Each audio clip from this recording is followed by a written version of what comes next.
आपने सुना है राहुल गांधी जी ने किस प्रकार का बयान दिया है?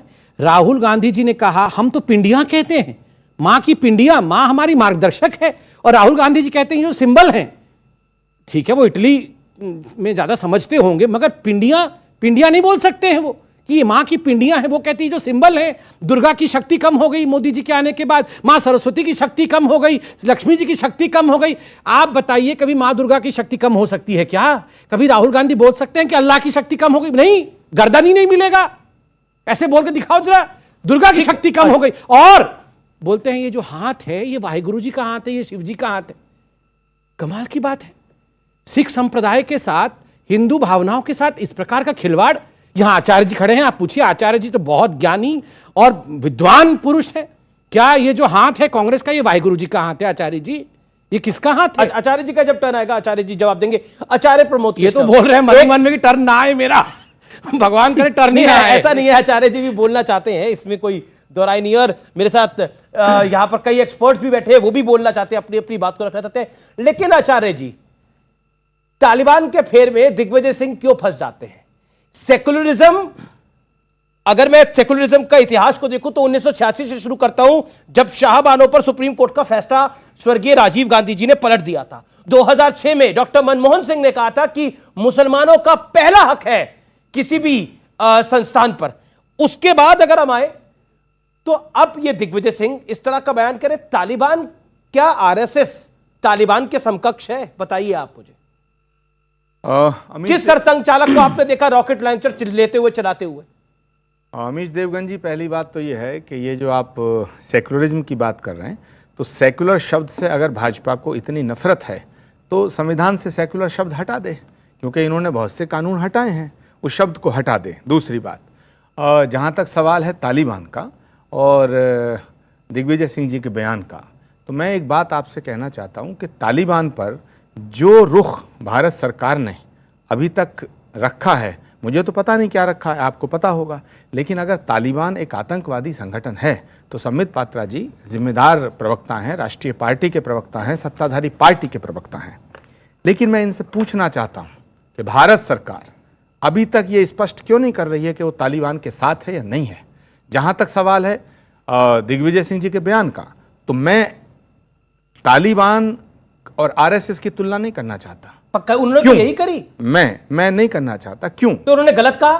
क्यों? नहीं, ये दिग्विजय सिंह जी बताएंगे, लेकिन मैं इसलिए नहीं करना चाहता क्योंकि आरएसएस हमारे देश का संगठन है।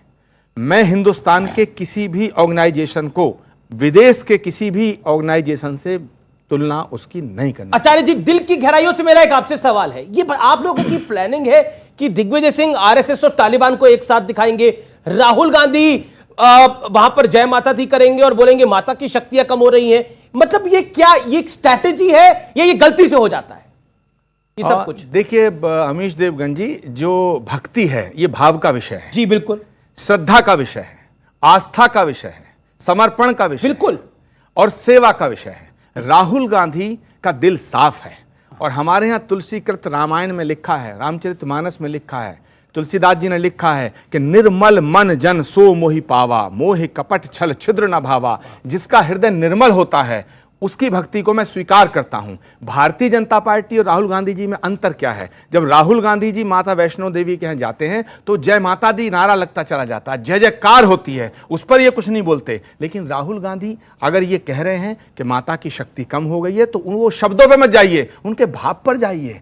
ये उनके शब्दों पे उनको पकड़ना चाहते हैं, जबकि सच बात यह है राहुल गांधी एक ऐसे महापुरुष हैं जिनका हृदय निर्मल है, और भारतीय जनता पार्टी के तमाम नेताओं का हृदय कपट से भरा हुआ है। ठीक है, ठीक है, मैं संबित आपको मौका दूंगा। शहजाद पहले बोल, राहुल गांधी पुरुष नहीं महापुरुष है, आप तो बोलना पड़ेगा ना। ठीक है, आप 40 सेकंड बोल लीजिए, फिर शहजाद जी। ये तो हमारी गलती थी, अभी तक हम राहुल गांधी को पुरुष सोच रहे थे, आज मालूम पड़ा वो पुरुष ही नहीं महापुरुष हैं। बताइए, निर्मल हृदय, कोमल हृदय, भक्ति से ओतप्रोत, श्रद्धा भाव, सेवा भाव। आज से तो उनको आप ऐसे मत बुलाइए राहुल गांधी, बाबा राहुल गांधी बुलाइए।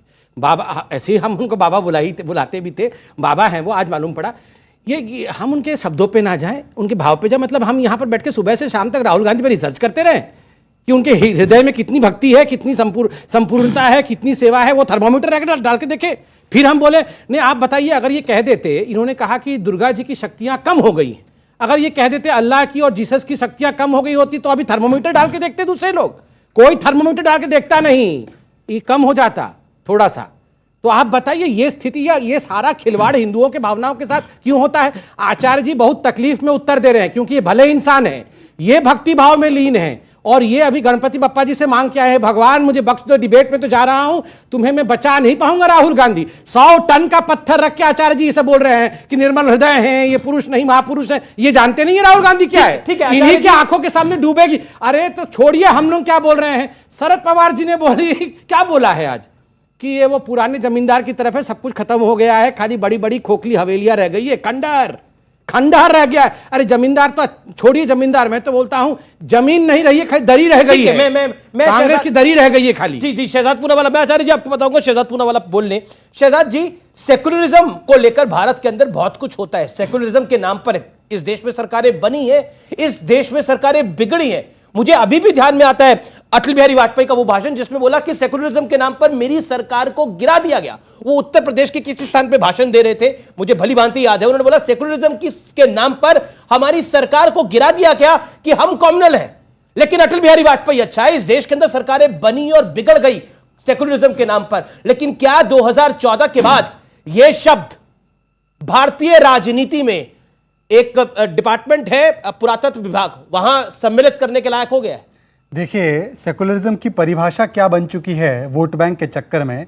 करेंगे तालिबान का गुणगान, हिंदुओं को देंगे गाली, करेंगे उनका अपमान, जाएंगे भड़काओ भाईजान यूपी के लिए करेंगे कारस्तान, और फिर हिंदू मुसलमान करके वहां पर वोट बैंक की दुकान ये चलाएंगे। तो ये सेकुलरिज्म की परिभाषा बन चुकी है। अब मैं पूछना चाहता हूं, आरएसएस की तुलना, एक तालिबान जो बच्चियों का बलात्कार करता है, बच्चियों को स्कूल नहीं जाने देता, और दूसरा आरएसएस जहां पर 12,000 स्कूल उन्होंने खोले हैं जिसमें 32 लाख हिंदू मुसलमान बच्चे पढ़ते हैं और टॉप करते हैं। तो दोनों की तुलना की जा सकती है। मैं पूरा जवाब देने दीजिए आचार्य जी। दूसरी बात, आरएसएस की तुलना इन्होंने कहा कि देखिए मैं किसी भी संगठन के साथ, भारत की संगठन के साथ नहीं करना चाहता, पर राहुल गांधी ने आरएसएस की तुलना मुस्लिम ब्रदरहुड के साथ भी की। सवाल यह भी पूछा जाना चाहिए अमीश जी कि मुझे एक बात बताइए कि सेकुलरिज्म की परिभाषा क्या है? क्या आपको लगता है सेकुलरिज्म नहीं होना चाहिए देश के अंदर? विकृत सेकुलरिज्म क्या है वो समझिए। विकृत सेकुलरिज्म, याकूब हालात का मारा, अफजल हम शर्मिंदा है। सही सेकुलरिज्म यह होता अगर ओवैसी और ये कंपनी जाते वीर अब्दुल हामिद के घर, जाते उस्ताद बस्मल्लाह खान के घर, जाते लेफ्टिनेंट जनरल उस्मान के घर, पर उनके लिए वो मुसलमान आइकॉन नहीं है, उनके लिए आइकॉन कौन है? याकूब मेमन, अफजल गुरु। और ये विकृत सेकुलरिज्म जो है इसी ने देश का बेड़ा गर्क किया है, और इसीलिए शांतिदूत पार्टी भी तालिबान को सलाम करती है। कभी वीर अब्दुल हामिद के घर गए होंगे तो उनको पूछेगा इनकी पार्टी नहीं गई। ऐसा क्यों होता है कि अपराधियों में भी मुसलमान ढूंढे जा रहे हैं? कि देखिए 37% मुसलमान इसमें मुसलमान लड़के थे,